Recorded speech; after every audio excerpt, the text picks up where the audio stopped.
नमस्कार दोस्तों, मैं पुष्पेंद्र एक बार फिर से आप सभी के लिए Allahabad high court group D की एक इन्फॉर्मेशन लेके आया हूं कि बहुत सारे लोगों को डाउट होता है जो मेंस का रिज़ल्ट आएगा क्या यही फाइनल रिज़ल्ट होगा। तो ऐसा बिल्कुल नहीं है। मेंस के रिज़ल्ट और फाइनल के रिज़ल्ट में जो अंतर है मैं आपको दिखाऊंगा। दोनों का रिज़ल्ट मैं आप दिखाऊंगा, उसके बाद आपको समझ में आ जाएगा कि दोनों में अंतर क्या होता है। इसके बाद जो वीडियो मैं लेकर आऊँगा उसमें आपके और डाउट्स हैं डॉक्यूमेंट वेरिफिकेशन को लेके, आपके अपॉइंटमेंट को, डिस्ट्रिक्ट अलॉटमेंट को लेके, उन सारे डाउट्स से मनाऊंगा। अभी कुछ लोगों को इस बात का भी डाउट है जो नए बच्चे हैं कि किस आधार पे सिलेक्शन होगा, पहले पेपर के या दूसरे पेपर के। अगर मैं कह दूं कि दोनों को मिला के होगा तो वो लोग सोचते हैं ऐसा तो कहीं लिखा नहीं, कोई नोटिफिकेशन तो आई नहीं। तो उसके लिए मैं आपको नोटिफिकेशन एक दिखाऊँगा इलाहाबाद हाईकोर्ट ग्रुप डी की ही। इसके लिए मेरा अगला वीडियो ज़रूर देखिएगा दोस्तों। अभी मैं आपको दिखाने वाला हूं कि फाइनल रिज़ल्ट में और जो स्टेज 2 का रिज़ल्ट है इन दोनों में क्या अंतर होता है। दोस्तों ये जो रिज़ल्ट है ये स्टेज 2 के बाद जो रिज़ल्ट आता है वो वाला है, आपको मैं दिखा देता हूं। यहाँ पे लिखा हुआ है order of stage 2 roll numbers. तो ये जो रिज़ल्ट आया है ये स्टेज 2 के बाद आया है। नीचे की लाइन में पढ़ देता हूँ।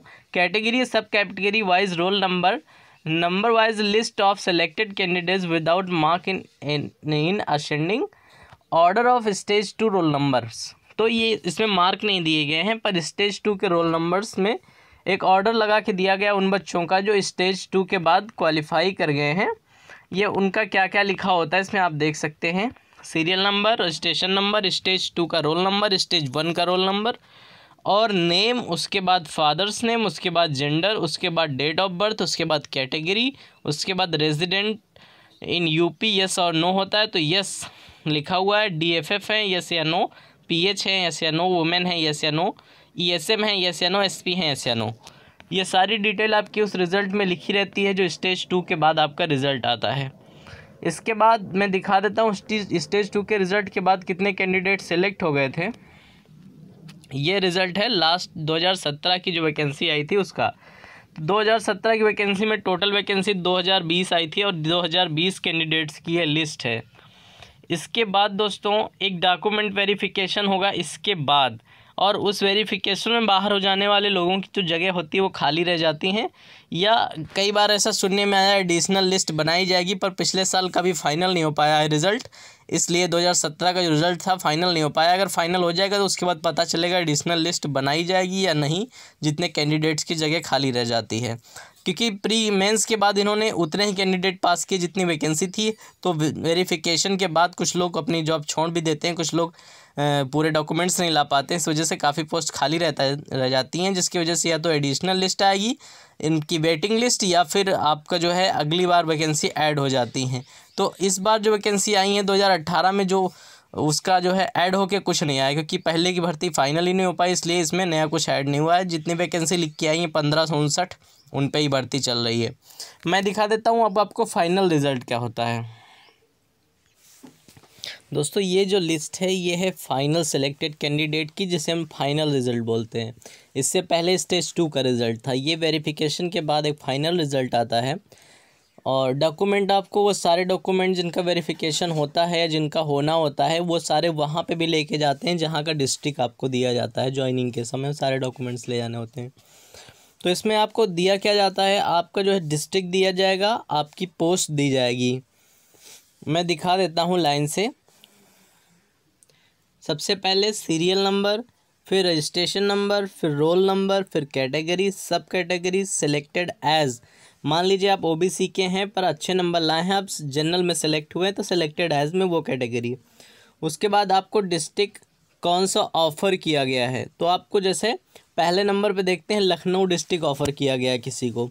पोस्ट कौन सी ऑफ़र की गई है, प्रोसेस सर्वर की पोस्ट ऑफ़र की गई है। कैंडिडेट का नाम है शैलेंद्र सिंह, फादर नाम जो है राम अवतार, डेट ऑफ बर्थ है 1/5/1983 और डोमिशियल है इनका उत्तर प्रदेश। तो ऐसे करके एक लिस्ट आती है फाइनल में, जिसको हम लोग फाइनल रिजल्ट बोलते हैं, और डिस्ट्रिक्ट अलॉटमेंट भी इसी को बोलते हैं। इसके बाद आपका जो एक लेटर आएगा जिसे बोलेंगे अपॉइंटमेंट लेटर, उस लेटर में लिखा होगा आपको वेरिफिकेशन के लिए क्या क्या ले जाना है। तो दोस्तों ये थी पूरी जानकारी। और एक बात और मैं बता दूं कि इस बार डॉक्यूमेंट वेरिफिकेशन में या फाइनल रिजल्ट से और मेंस के रिजल्ट्स के बीच में कोई बाहर ही नहीं हुआ। 2020 कैंडिडेट का वहाँ पे रिज़ल्ट था और 2020 कैंडिडेट का रिज़ल्ट यहाँ पर भी मैं आपको दिखा देता हूँ लास्ट में। ये 2020 कैंडिडेट का रिज़ल्ट है। आपको जो कागज़ तैयार करने हैं उसकी लिस्ट में आपको बता दूंगा। वही आपको अगर डॉक्यूमेंट वेरिफिकेशन स्टेज 2 से फाइनल के बीच में होता है तो वहाँ लेके जाने हैं। अगर डॉक्यूमेंट का वेरिफिकेशन आपकी ज्वाइनिंग के समय होता है तो आपको वही सारे जो डॉक्यूमेंट्स होंगे वो वहाँ लेके जाने हैं। तो आपको डॉक्यूमेंट्स का वीडियो मिल जाएगा और इस बात का वीडियो मिल जाएगा कि ये ज्वाइनिंग जो रिज़ल्ट आया है ये स्टेज 2 का पहले आया था ये फाइनल का बाद में आया है। स्टेज 2 में जो नंबर आए थे वो स्टेज 1 के जुड़ के आए थे या केवल स्टेज 2 के आए थे। बहुत सारी बातें आपको जाननी होती हैं।